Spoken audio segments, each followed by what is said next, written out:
Welcome to the Staffing Playbook Podcast, your go-to resource for navigating the dynamic world of staffing and HR. I'm your host, Stephen Farrell. Join me each week as we dive deep into the strategies, insights, and stories that shape the staffing industry.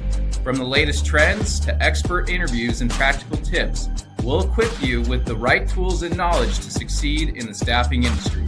Whether you're a seasoned professional or just starting out, the Staffing Playbook is here to help you play your best game. Let's get started. 10, 9, 8, 7, 6, 5, 4, 3, 2, 1.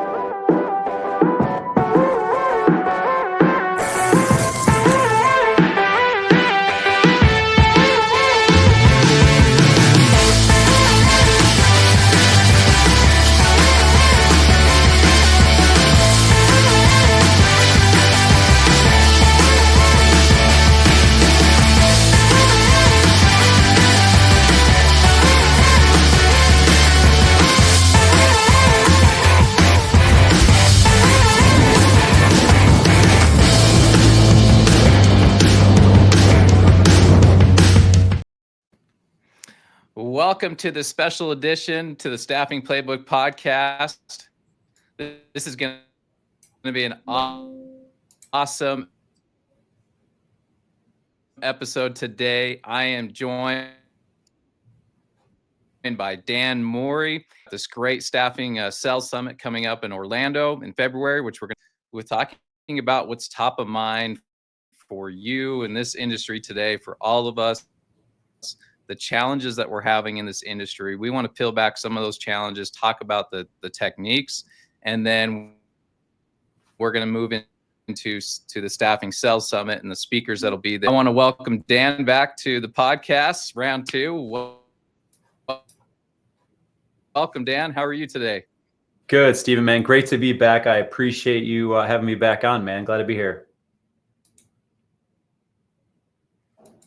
Yeah, it's happy to have you here. You know, it's I just got back from the field this morning out with my sales team, knocking doors, and we're just hearing a lot of we're not hiring right now. You know, or we're fully covered. We've got 2 or 3 agencies, not a lot of openings, and it seems to be a real challenge that I think everyone's facing. And we want some solutions, Dan. We want to figure out what do we got to do with this market. Obviously, some companies are hiring. There's always going to be a company hiring out there, and you know, how do we position ourselves to be that go-to day one agency for these companies that are looking to utilize, you know, staffing. And so, you know, that's just one challenge I'm seeing out there. What are you seeing while you're out there?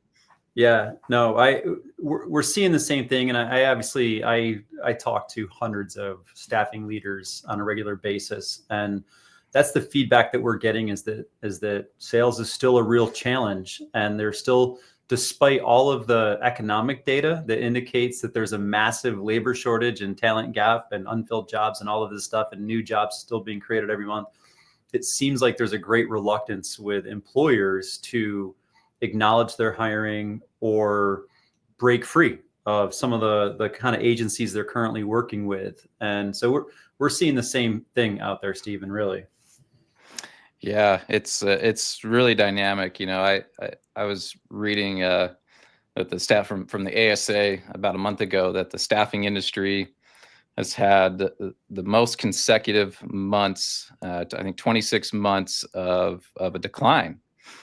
And we're all feeling it out there. The last 2 years have been tough, and there's been a change in the administration in 2025.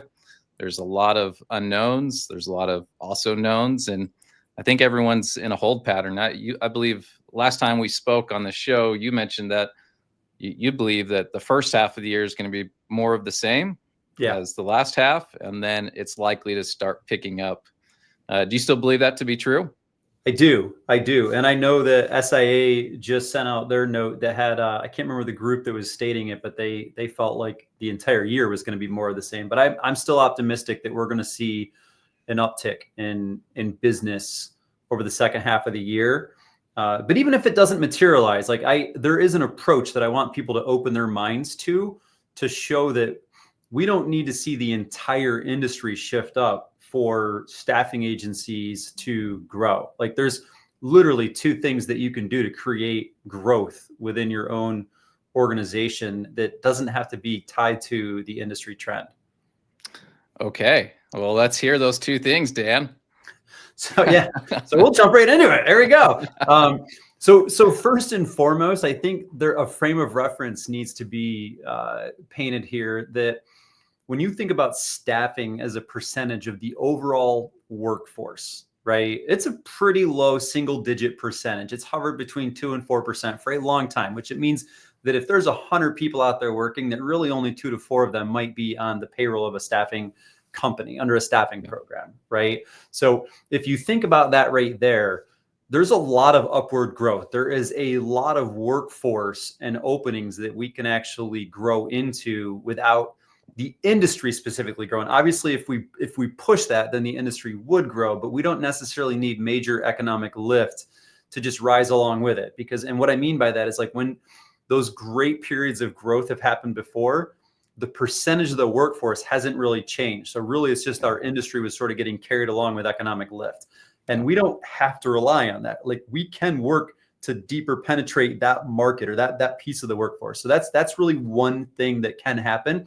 A little bit harder because no one's really cracked that nut over the history of the staffing industry, which leads to the second one is you don't need the industry to grow for you to grow, right? Mm-hmm. Massive. I mean, there's 25,000 staffing agencies in North America alone, according to SIA data. So if you think about that, like you could just start nibbling the lunch of a lot of your competitors and you can actually grow, right? So, and people are like, well, how do you do that? And I got a targeted approach that I'll just share with you that actually hits on the challenge we talked about a few minutes ago is you need to be more selective on the companies that you target, right? So you shouldn't be walking blind into a prospect anymore. There's too much information out there today for you just to blindly prospect somebody. So if you are walking into a place and they're like, oh, we're not hiring, there's a good indication that you could have known that before you walked in, right?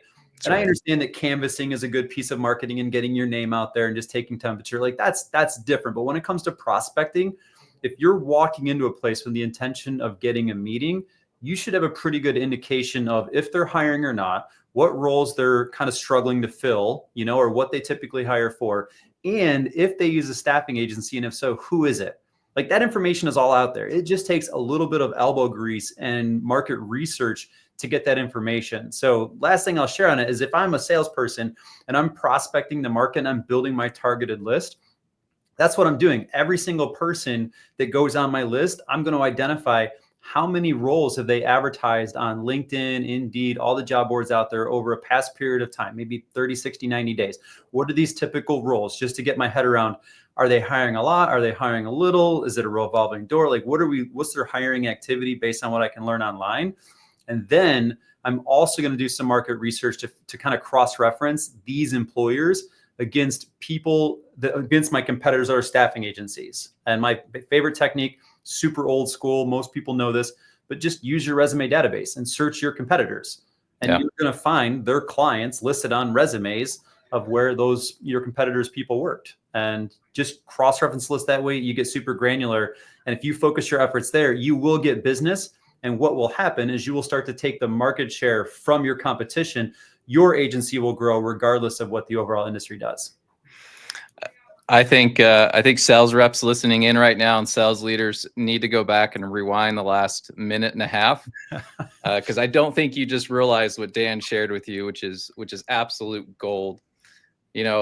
Last year, was a tough year in staffing, and the organization that I'm part of, leading the sales team, even in a down year, we were up. We actually had our best year in company history. Awesome, man. Which was exciting, but it didn't happen in the first half. It happened in the second half. And I'll tell you why. We pivoted. We decided, let's focus only on those that are hiring, right? They're literally raising their hand on the job boards and saying, I am looking for people. Like, we have got to isolate those leads and then qualify them, do our research.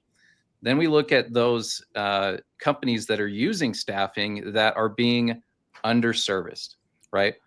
How do we know they're being underserviced? Well, you go and have a conversation with that HR manager, with that plant manager, and have a proper discovery meeting and find out what's working well and what's not. Ask that question of, hey, if you could make a wish, so like in a perfect world, like what would your staffing strategy truly look like? What would your partnership with an agency look like? And you can get them to open up. Yeah. And then the third piece, which I think is missed right now because agencies are going after new business. Like that's what they're focused on, is the customers you've serviced in the past that you no longer service for whatever reason, re-engage with them again, have a proper discovery meeting, and they're more likely to purchase with you again because they know you and hopefully trust you. And if you've broken that trust, you've got some work to do. But if just as a company that we're focused on those three. Are they hiring? Are they underserviced by another agency? And have we serviced them in the past and we're no longer servicing them today? And that when we made that pivot in June, it completely changed everything for us. And that's when we started to see growth. And I think I love that story. But I guess the undertone that I feel like was maybe unintentionally muted that I think the audience needs to pay attention to is there was intentionality with that pivot. There was. Like you got to the midpoint of the year and you did your mid-year review, like, good organizations should do. That's the best practice. Yep. And you identified there's something not going the way that we want it to. What do we have to do to fix it? And you had a level of intentionality to said, we need to make this pivot. And you created actionable steps of which direction you were going to go and how you were going to go that direction.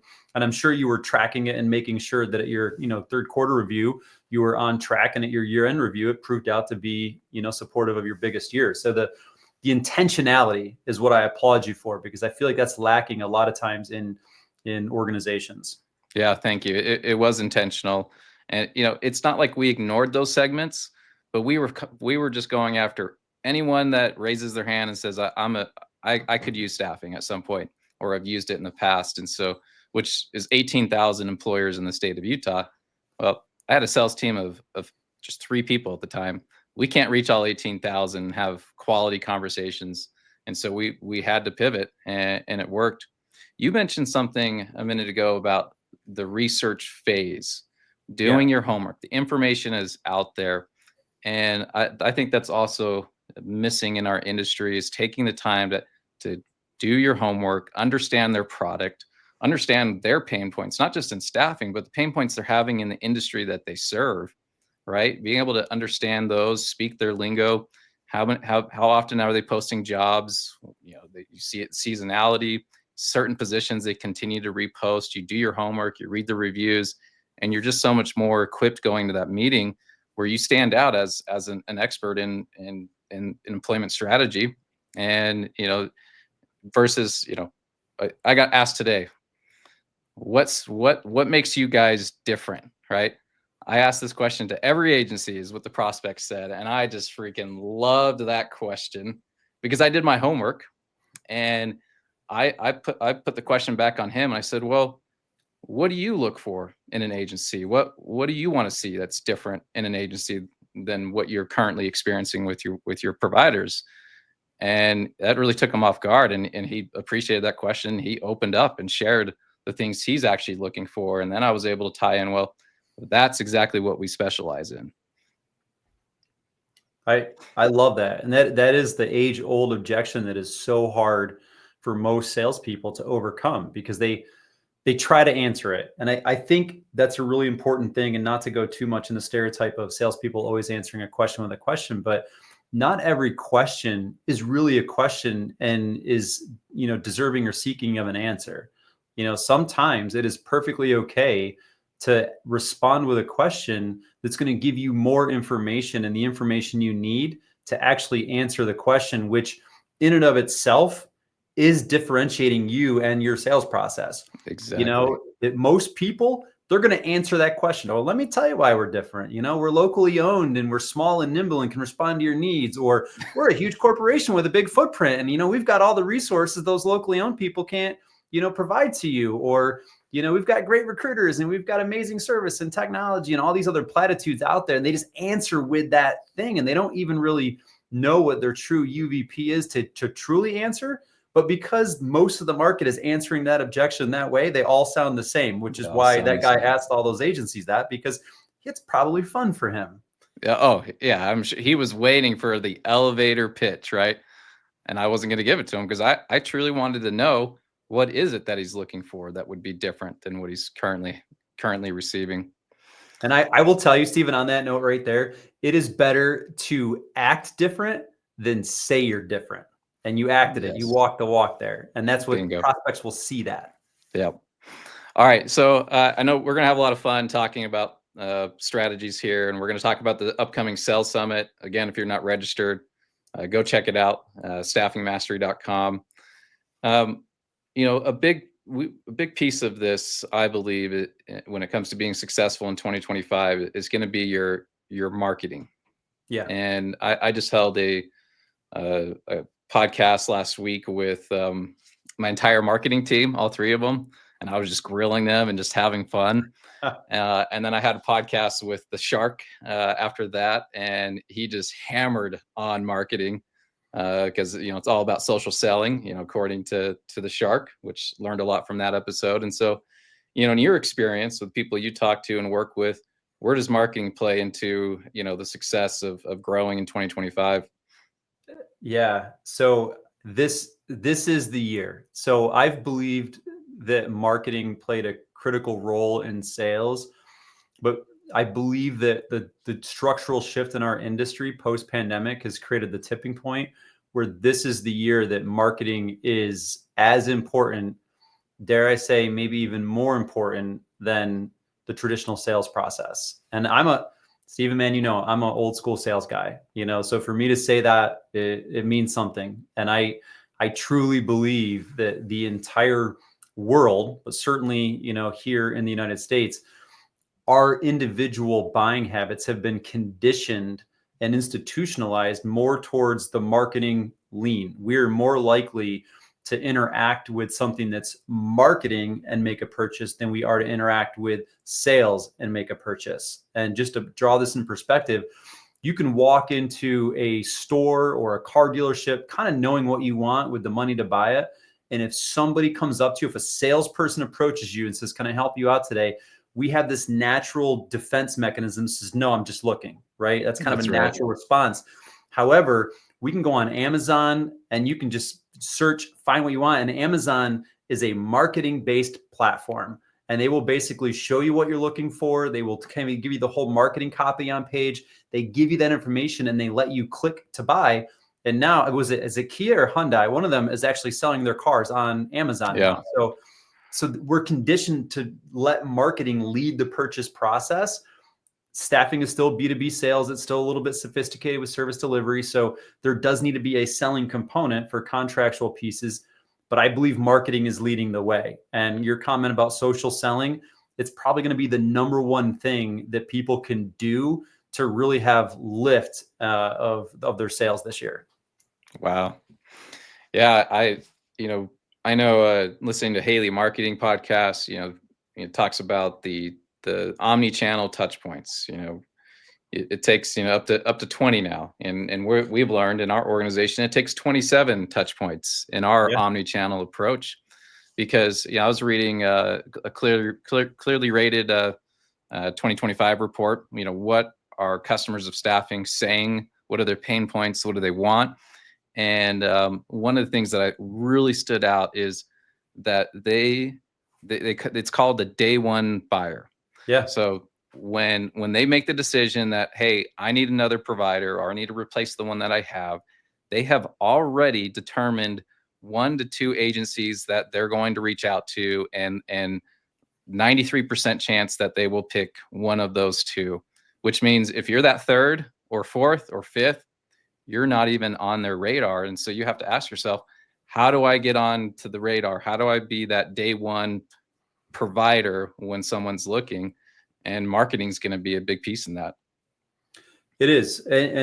So you're exactly right. I saw that same clearly rated report, and I think it was 93%. Is that the number that said that, buyers of staffing services, 93% of the time will pick someone that's on their day one list. And if you just take a step back and forget about, like, we're too close to the staffing sales process. So if you just take a step back and think about how you research anything that you want to buy that might have some level of financial investment. Staffing is not cheap. Companies spend millions of dollars with us, right? So they're going to do a little bit of research. And if you think about what they're going to do is they're going to Google or search on LinkedIn or YouTube or any popular search engine. And they're going to say, how do I solve this problem? How do I solve turnover? How do I find better candidates? How do I retain talent? Whatever it might be, whatever their pain point is, they're going to search for it. And the content they get will start to form their list of potential solutions, of which staffing is only one potential solution. So let's say they actually see some content from a staffing agency. They said, hey, are you struggling with these things? And you should think about this. They'll start going down that rabbit hole like we all do when we think about buying things, and they do some research. And then they say, okay, staffing. And then they'll start seeing staffing agencies near me, right? And they'll be looking for content, and they will go check you out, and they'll look you up they'll look at your website. So that's got to be on point. They'll look at your Glassdoor rankings. They'll look at Yelp reviews. They'll look at Google reviews, Facebook reviews. They'll look at, if you got featured employer on Indeed, like they'll look at that sort of stuff. Buyers do all of this. Then they'll start to look you up on LinkedIn and look at your company page. And maybe that's not on point, right? Or they'll look at the people that work there and see the profile, and they'll see the leadership and the content they're putting out, or the sales reps or recruiters and the content they're putting out. And they'll start to create this short list of maybe 6, 7, 10 agencies. That's the day one list, right? Yeah. And then what happens from there, they start comparing them against each other, but the barrier to get on that list after day one is higher because they don't want to add any work, because they're basically, when they're saying this is my day one list and my goal is to kind of whittle this list down, right? Yep. So adding new people to that list is counterproductive in the buying process. And that's why you need to have all of that kind of social selling, that digital marketing content on point, so they're finding you.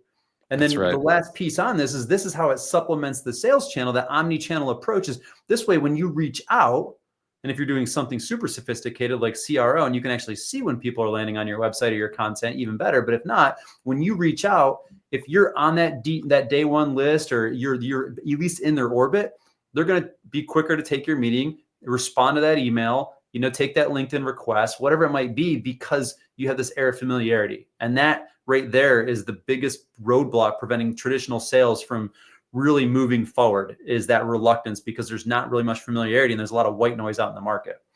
Yeah. There's so much more we can unpack there. I have a feeling, Dan, that this is going to be one of the topics discussed at the Staffing Sales Summit. Absolutely. Yeah, we did a lot of people, maybe they might not know this. So this is not just some event we put on, right? It is a good time. It's a good show, but there's actually a lot of research that goes into the market, the challenges prior to scheduling the lineup. We look at SIA data and ASA data. We work with like Staffing Hub and their data that they get from their state of staffing report. Work with Haley Marketing and all them. And we look at what is the market telling us? Like, what are the challenges that are out there right now? And then we identify those challenges. And then we start reaching out to speakers to address those challenges. Yeah. And what's interesting is, because this is our second year, we actually took our highest rated speakers from last year and we brought them back.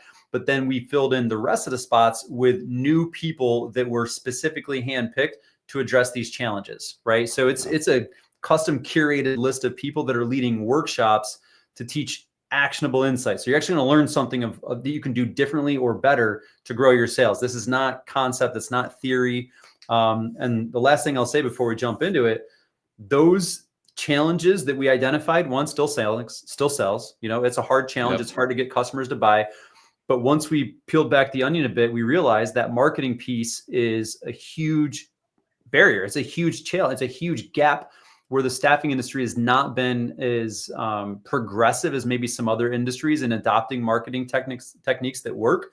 Yep. So we said, okay, how do we address that? And then once we started addressing those two, we realized there's a term that a lot of industries are aware of. It's not as native in staffing, but called sales enablement, which really is the messaging and collateral that connects the two between marketing and sales.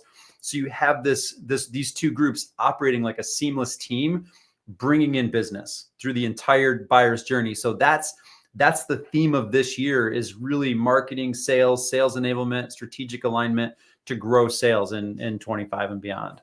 That's so awesome. I can't wait to attend. And I love the fact that it's a workshop. It's not just listening to speakers all day, going from room to room. It's like, no, let's sit down, let's engage with this, let's have conversations, let's apply let's apply what we're learning. Yeah. All right. Well, let's I'm going to share my screen here. Let's jump into just do a high level review of the speakers and the topics. And we'll start with the first three here.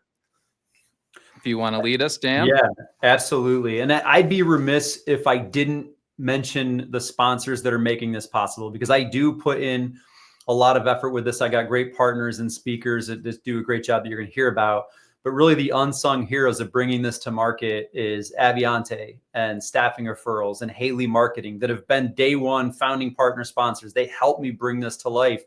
This year, Sourcewell and Cloud Call, they joined forces and they're like, hey, we want to be a part of this. We want to help you bring this. We want to support sales in this industry. And they've been great partners to bring all of these speakers that we're going to talk about to you. So this is, we couldn't do it without them. Thanks for shouting that out. So this is what I'm really excited about. And I don't know if it's just a personal thing, but Rochelle Carrington is somebody that I've known for a couple of years now. And she grew up in the Sandler methodology of sales training, which is one of the methods that I've studied in, which I really appreciate. But she made this transition years ago away from growing a really successful Sandler franchise into being very selective about working with high achieving, top producing people to optimize their performance, right? So if you think about, have you ever seen the show Billions? Billions, yeah. So I can't remember her name, but remember the character that was like the psychiatrist, that was like the person that had to basically work with all of the traders to keep them going, getting their A game. I don't remember what her name was, but you know what I'm talking about, right? Mm-hmm. So Rochelle is like that. Like she's that person that will unlock that one thing that holds most people back. Most people never even come close to achieving their top potential and achieving the highest levels of success that they're capable of, because there's something that holds them back. And we started last year with a mindset session by Tom Erb. We're going this year with a mindset session, and we're working with someone that is literally paid a lot of money to work with the highest performing people in their industries to maintain that top level of success. So she's going to be leading the entire session off, the entire conference, with basically unlocking that one thing that's holding you back, so you can apply everything else that you learn and achieve tremendous success for you as an individual, but also help your company achieve success this year. So that's going to be an insane way to start our session. That's exciting. You think about a lot of sales leaders in our industry, they started as a business development rep, and then, did really well, and they got promoted. And, the ones I've talked to over the years, there's a common theme, and that's imposter syndrome. Yeah. And where they just don't feel like they're equipped, and, they truly don't feel like they can lead a sales team. Maybe they had a bad year and they feel like I'm done. I can't do this. And, it's just that one thing that's holding you back, that roadblock. Maybe it's removing imposter syndrome. You imagine what you can accomplish after that. Absolutely. And that's really what we're doing. We want to get the roadblock out of the way to free up your mind to basically receive all of the other content, the actionable insights, so you can actually apply it and like a rocket ship. So I'm stoked about her. She's also, not only is she leading our keynote, which I'm grateful specifically to Cloud Call because they're actually sponsoring our keynote this year. Rochelle is actually going to be leading one of our producer tracks talking about optimizing sales pipelines. So there is one of the biggest frustrations with any sales producer, but especially sales managers, is when you're looking at the sales pipeline. And Stephen, I guarantee you've heard this. You've been in the room with a sales manager, or maybe you've been that person, and you ask your sales producer, and you're like, "Hey, what's the pipeline look like?" And it is blue sky and sunshine and rainbows and unicorn, and everything is great, and the pipeline is robust and full.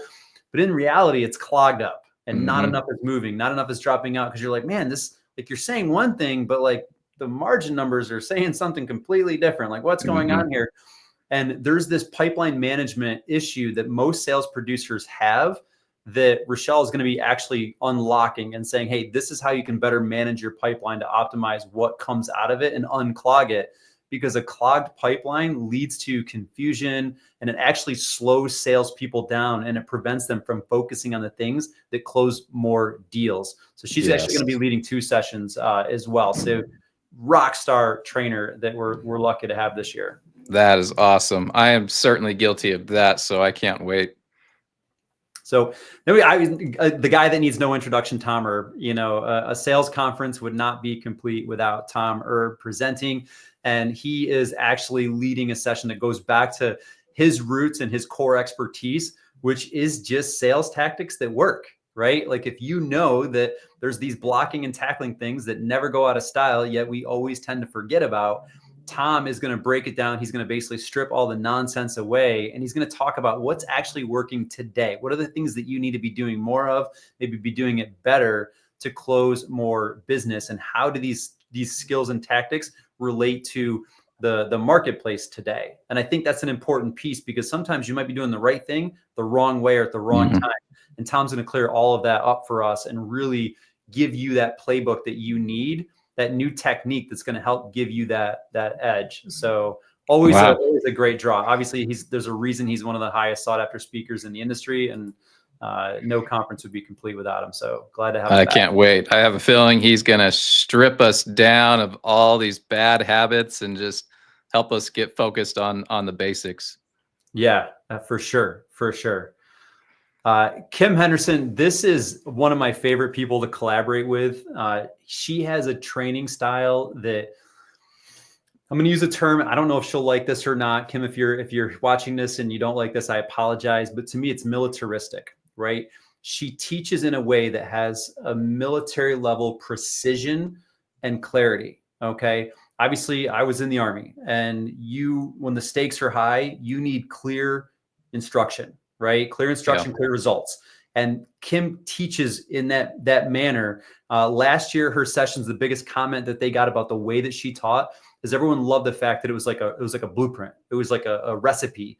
I've had so many people post summit go, man, that session with Kim Henderson last year about how to sell SOW work was just like a playbook. It was like we were able to take this and just put it right into our tactical plan and just follow it. And we got more statement of work business out of it. So no kidding. So she is so good at teaching the way that she does. Like she is just a masterclass workshop type person. And I actually asked her, I begged her, I'm like, Kim, please lead 2 sessions. Because she's like, Dan, I give you these 2 options. Pick which one you want. And I'm like, both. But the first one, because we know the pain point, MSPs. It's really tough to get into an MSP, to please an MSP. We feel like it's a 4-letter word. Yeah. Kim actually has a track record of success in selling to MSPs, but actually more importantly, selling through MSPs. And there's this hidden tactic that you can do to grow your business just within the MSP relationships that you have. So she's going to be doing, I believe it's one of our leadership tracks on that. She's going to be leading the staffing leaders through that. But also going back to core fundamental skills in sales meeting management, she's leading a producer workshop just for the sales producers out there to teach them how to better manage a sales meeting, because there is a very specific flow that you need to guide the buyer through in order to kind of end up at the same place at the same time, which is agreement to move forward. And she's going to outline what those steps are and how to progress through that the right way to close more business. So she's actually going to be meeting specifically with producers and leaderships at 2 different times and going deep into very tactical things, which is, it's going to be mind blowing. That's awesome. Yeah. MSP is a 4-letter word. And the worst part about it is it's going to be more relevant in 2025 than ever before. And so we need to get comfortable with it. So yeah, I can't wait to learn from Kim. Yeah. All right, let's move on to the next 3 here. All right, here we go. This is a solid bunch. So now as we're starting to talk about that connectivity, I mentioned to you before that it's like marketing, sales, all of it drives revenue. There has to be strategic alignment. So I'm actually going to go right to left on this one here. So Mark Winter has been doing some deep consultation with staffing leaders lately about the concept of strategic alignment with your sales enablement. So how do you actually really identify that ideal client profile, right? The marketing persona. How do you target where they are? What's the right medium to get to them? And what is the message that you need to be saying to them? But more importantly, how do you make sure that message stays consistent through your marketing, through your prospecting, through your sales discovery piece, all the way from the entire journey of the buyer from, unknown to you to well-known client. And that's a really key important part that Mark is going to be leading us on. How do you create that strategic alignment so you seem consistent and like the expert to your customer at every phase of their interactions with you, which is absolutely huge. And the process is going to lead off with social selling. We actually have 2 LinkedIn experts in here, one of which is Alexis Mesky. And I got a fun thing to share about this in a second. She is somebody that has this LinkedIn framework for marketing, and she specializes exclusively in the recruiting space. So she actually works with recruiters and recruiting professionals on how to grow their LinkedIn influence to drive more inbound leads, more inbound inquiries. Okay. And she does this in a way, so it's also good for recruiters like too, if they want to drive more candidate traffic, make more placements that way. But she has this framework for actually creating content to create a brand authority to be looked at as the expert in the space. So this is like the leading part of it. This is how you start to get on that day one list that we talked about. And what's really cool, this is sort of my commitment and pre-planning to the summit. I've actually started working with Alexis for the last couple of months following the blueprint. So I literally reset. I went dark on LinkedIn for 2 months to kind of reset the algorithm, and everything went dormant. All my charts and metrics just dropped right off. And then I started with following her blueprint and basically working on this cadence. And I've been tracking the metric improvement month over month. So actually today I'm going to be, after this session, I'm going to go look at my metrics for the month of January, report them. And then I will have one more month in February to show this. I'm actually going to show real data from the front of the room about what it looks like to go from dark on LinkedIn to using a plan.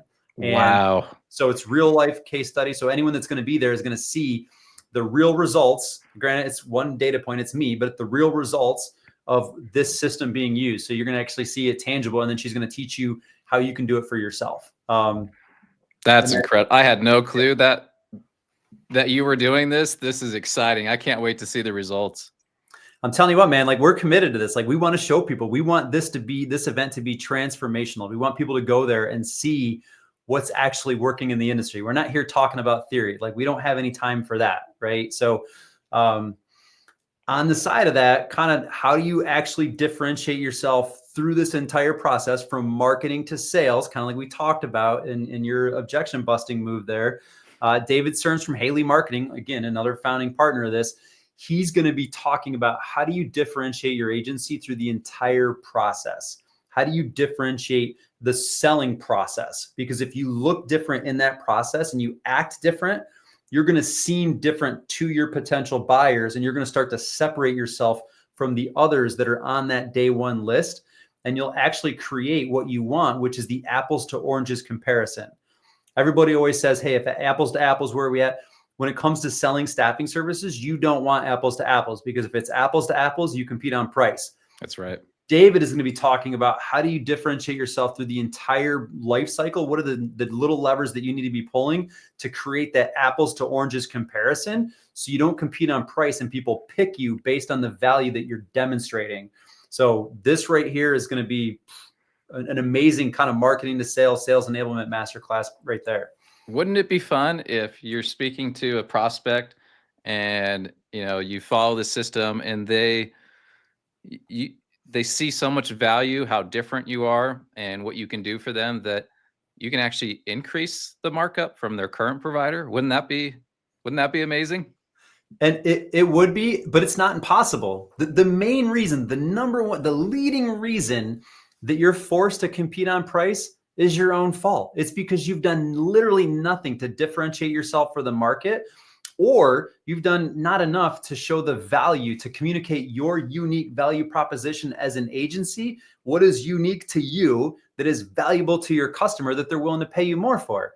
And if you don't do those two things, it's your own fault if you're left competing on price. So it would be amazing to have your prospect be like, yeah, I'm willing to pay more for this, because they see it. And that's what we're going to be teaching here at the summit. That's exciting. All right, we've got the next three here. This is somebody that I've actually had a great time having her do private workshops for some of my other events. And she's probably one of the lesser known consultants in the industry, if I'm being honest. And I think that's intentional. She's very selective on who she chooses to work with, because she really gets in the trenches and makes some transformational changes with organizations. But it's Shannon Kahn. And she went to the top of the mountain in our industry. She had a long, successful career leading sales organizations for some of the biggest staffing companies in our industry. And she takes that knowledge and what she's learned from the systems necessary to grow, and she's actually bringing that into the Staffing Sales Summit. And really what she's focusing on is teaching leaders, so she's part of our leadership track, how to develop sales producers that produce, right? Because if you think about, the only way an organization grows is through its people, right? And the only way you can grow your people is making sure that they're continually evolving, getting better, and performing.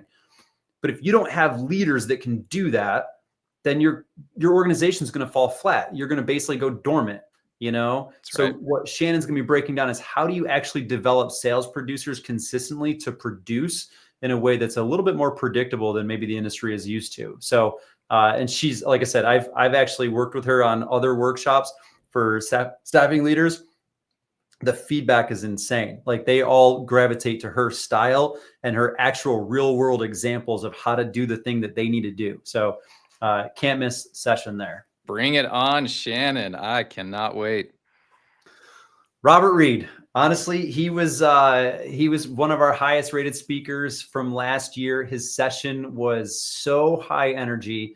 He actually taught some communication tactics, and this was fun. This was literally an active workshop where people were engaging. They were going through these different exercises, and he taught these amazing skills about the words that we use, how we use them, and the impact on the sales process. And I will tell you, he changed some things in me. And I thought, hey, I'm a pretty good communicator. No, what he taught last year was amazing. And this year we said, hey, Robert, you got to come back. Like, what is the biggest challenge you're seeing? He's with the Butler Street Group. They're one of the leading trainers in the industry. So they talk to a lot of agencies. They see challenges. And he's like, Dan, the most frustrating thing that I see in our industry right now is salespeople do not know how to use questions to move the sales process forward to close. And I was like, well, what do you mean? And he goes, that's a great question. And you sounded just like him for a second. Yeah. And he's like, they're not asking the right questions, and they're not asking them at the right time or the right way. He's like, they know the questions. He's like, I just want to teach them what, when, and how to use them so they can actually close more business. So it's going to be an interactive workshop teaching you how to use questions the right way, kind of like you led an example of earlier, how to use those questions the right way to actually close more business. And if you've ever been to a Robert Reed workshop, you know, second to none. This guy absolutely, he's got a background in improv, and it shows. Like, he literally is like edutainment. It's fantastic. Yeah, Robert was on the show about a month ago, and I wrote up some questions for him, and he's like, yeah, I didn't even read those. I'm just gonna improv. Yeah. That's how he rolls. He dropped some great information in that episode. He's so good. Can learn a lot from Robert. Yeah. Yeah. Back over to social selling. This is one of those areas where I know it's a problem. I know there's a lot of reluctance for staffing professionals to really put themselves out there. I know if you go to LinkedIn, it seems like everybody's doing it, but in reality, it's a very small percentage of our industry that's really using LinkedIn the right way. Yeah. So this is a very complimentary session to what Alexis from Aura is doing. This is really a three-part approach that you can use on LinkedIn to increase your outreach. So it increases brand authority, but it actually increases outreach that improves the chances of people responding back to you to book meetings. It is a great, great framework. And that's really what Ashley Watts is going to be teaching, is a very tactical framework that anybody can leave this summit, her session, and start doing immediately on LinkedIn to start growing their brand authority and booking more meetings through LinkedIn. So she is, if you've seen her content with the Shark, you know she is rock solid. And the last shout out I'll give to validate this, I just did a post not too long ago, maybe a week or so ago, kind of highlighting some of the sessions of the summit. I've been sprinkling those into my LinkedIn. I don't know what she did, what sort of voodoo magic she did with the one that I did of her and her session, but it actually, the rate of engagement was much higher than some of the other ones. And I was like, it was noticeably different. I'm like, and I didn't do anything different on my end. Like I just followed my blueprint, but there was something different about what she did that made the engagement rise up. So she's got this framework that really, I guess, creates reach and better brand visibility that helps you get on that day one list. So you're telling me she's going to reveal the secret sauce? She's going to give us the strategy? Yeah. Absolutely. They're all bound by that. Every single person speaking here knows that the standard is they have to, the person in the attendance has to leave with something that they can implement. If they don't, and I don't believe anyone here on this list would, but they all know I've said this. If somebody stands in the front of the room and they deliver theory or something that you could read in a book, but there's no practical application, I won't invite them back. That's not what we're building here at the summit. That's exciting. Okay. And then we've got the last three. So this one I'm actually excited about. I specifically handpicked Scott Luttrell and Source Whale for a very particular reason.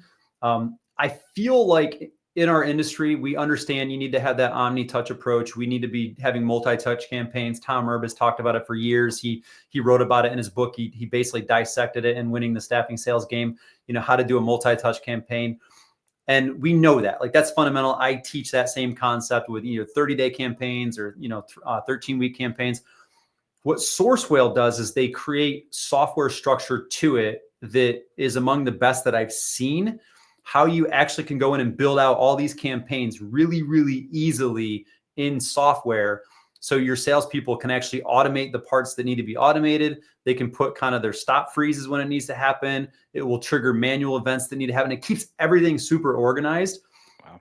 But the two things that I really like about it the most, and I don't think these are even the features that they tout the most, but it's what gravitated to me, was you can actually see your conversion metrics down to the behavior. So if you're like wondering how many calls does it really take or which behavior works the best to book a meeting for a specific salesperson, like it will tell you that. And to me, that's invaluable. If you're a sales manager and you know that you've got someone that's slaying on the cold calls, but their emails suck, dial the emails back, right? Yeah. Up the calls, like make those adjustments and let them get that slight edge difference. The other thing that I think is fantastic, and this is where I've said we need to be thinking more like marketers, it allows you to A/B test messaging. So if you have automated emails built into your prospecting campaign, that's basically, if you say, hey, yep, I did this call, and it automatically knows it's going to send the next email out, at some, scheduled period of time, it'll send out two versions of that email, changing either a subject line or maybe a call to action. And you can A/B test what's working the best within your emails. So you can start to basically optimize more towards those conversion rates. So the fact that they're actually weaving in a marketing best practice for conversions into the sales prospecting process, I think is really, really smart. The last thing I think is really cool when they demoed this to me, this is actually what caused me to buy, and this will be my reveal in a second, is you can actually just copy playbooks. So if you have a salesperson that's absolutely crushing it, and you're like, okay, we're going to hire a new salesperson, maybe in a different market or expand your team, you literally can just copy the most successful playbook and put it into that new sales rep and give them a playbook to start kind of running fast and get them up to scale quicker. So really, really powerful. I will admit my staffing company uses this, and we will be an endorsement from the room. We'll answer anyone's questions about how we're using it, the results we're seeing. And that's actually, there's no affiliation there. Like we're just willing to share that because we're actually pleased with what we're seeing from it. That's phenomenal. I can't wait to hear from Scott. Really powerful. Joey Frampus, this is actually one of my favorite people to collaborate with as well. He is so just approachable, likable, down to earth, relatable, but he's been in this industry and he's been really successful in staffing for a while. And then he joined Butler Street to really take those talents and that experience to help others out.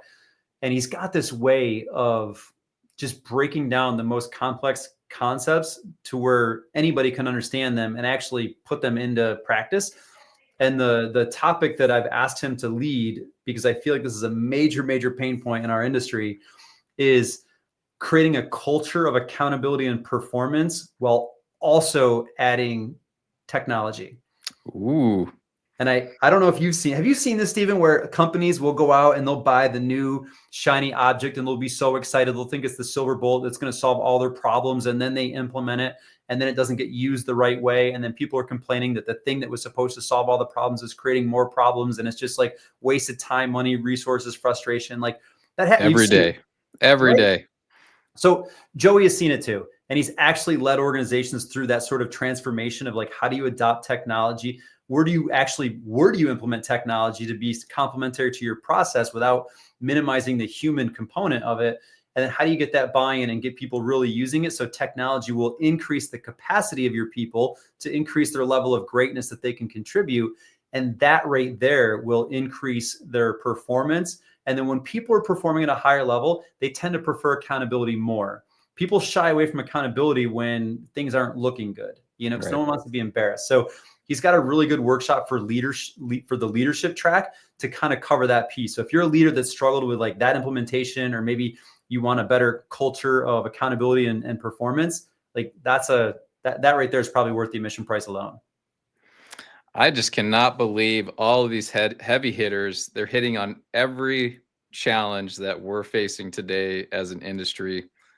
Wow. I think you should have increased the price down on the ticket. I thought about it, but I'm not going to lie. I'm a sucker for the 2 years that this industry has had. So I did decrease the price slightly from last year, just to make it more affordable, because I know the industry struggle is real, and I want people to be able to come out here, get this information, and have transformation. I want them to learn from these masters, these titans of industry, and apply these tactics and have a better year and help uplift the overall industry. So yeah, Well, that's noteworthy. Speaking of noteworthy, I don't want to forget about the last speaker on here. I think his name is Dan Morey. that's the last session of the event. Not even worth attending.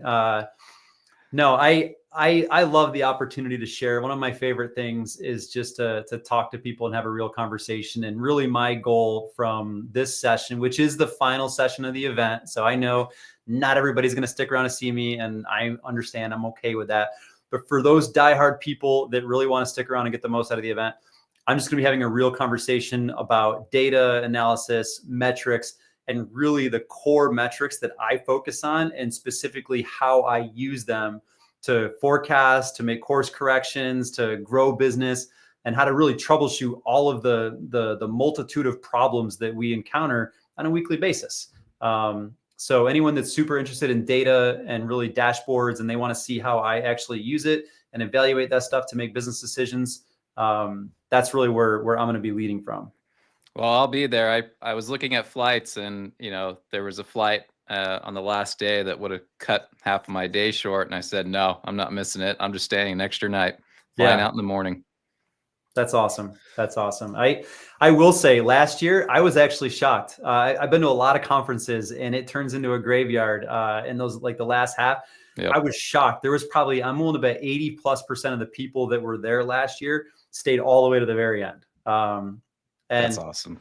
I will say there is one thing that's not listed under the speakers, because it's not a speaking session, but it's worth giving a shout out. So after the first full day, which is February 27th, okay, at the end of the day, we're actually going to be providing something special for all of our attendees. We are doing it's 5 o'clock here mixer that's actually hosted by the Staffing Shark and John Ruffini.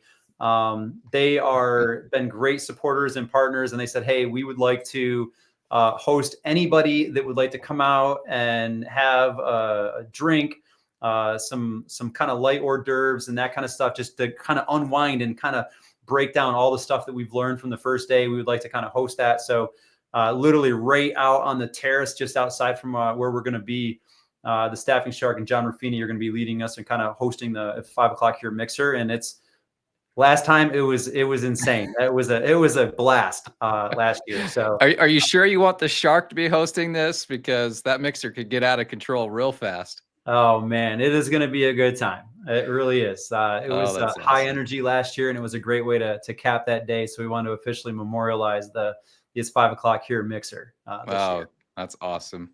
Well, Dan, it's been an absolute treat having you on here again, and just talking about the critical issues that we're facing in 2025 as an industry. It's so relevant right now to be talking about these things. I really what stood out today for me is marketing. You've got to be that day one buyer, and I think everybody struggles with marketing. A lot of people have not figured it out. So I'm gonna I'm coming with a notepad, and I'm coming back with a plan to execute, and I'll return and report. Maybe we'll do a follow-up show a couple months later of what we learned, what we applied, and the results that came out of it. I think that would be great. I would like to book that to really show people how we're implementing things. And I will also, kind of my sign off here is, there's also some other fun things in store that we'll just leave as a secret for those people that show up. So, but get your tickets, because I think we're down into single digits left. So Get your tickets now. Yeah, don't wait. Don't be like, oh, I'm going to sign up at the door. No, this is you got to get your tickets. They're about sold out. And if you're watching this, it's on the screen, staffingmastery.com/staffing sales summit 2025. If you're listening in, replay that back and go throw it into your phone. Again, Dan just mentioned there's only a handful of tickets left in the single digits. So by the time you're watching this, you might be that last ticket. So go grab it while you can. Awesome. Steve, thanks for having me, man. I appreciate you.